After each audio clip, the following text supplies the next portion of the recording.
गौरी गणपतीचं विसर्जन केल्यानंतर आता मुंबईकर परतीच्या प्रवासाला लागले।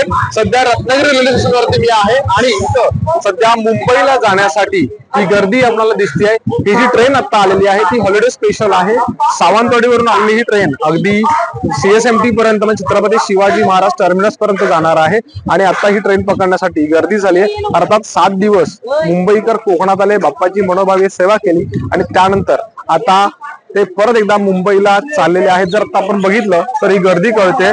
एकंदरीत यावरून आपल्याला कोकणातल्या रेल्वे स्टेशनचा अर्थ अंदाज येऊ शकतो। अर्थात यंदा साधारणपणे 350हून जास्त फेऱ्या ह्या कोकण रेल्वे मार्गावरती धावत आहेत। त्यामध्ये हॉलिडे स्पेशल गाड्यांचा देखील समावेश आहे, शिवाय नियमित गाड्या देखील आहेत। आरक्षण देखील फुल झालेलं आहे, त्यामुळं जाताना मुंबईला जे मिळेल ते वाहन पकडायचं आणि मुंबईला जायचं असं सध्या एकंदरीत मानस इथं दिसतोय आणि ही गर्दी आपल्याला दिसून येते। विशेष बाब हीच आहे की 7 दिवस सेवा केल्यानंतर आता या मुंबईकरांना, या कोकणवासियांना जे मुंबई स्थित आहेत त्यांना ही जी ऊर्जा आहे ती साधारणपणे वर्षभर पुरणार आहे आणि आता हा मुंबईकरांचा प्रवास पुन्हा एकदा मुंबईच्या दिशेने कोकणातून सुरू झालाय। त्यासाठी ट्रेन्स असतील, खासगी बसेस असतील, ST असतील, जी वाहनं किंवा ज्या गोष्टी शक्य आहेत त्यांना हा ते प्रवास करतायत।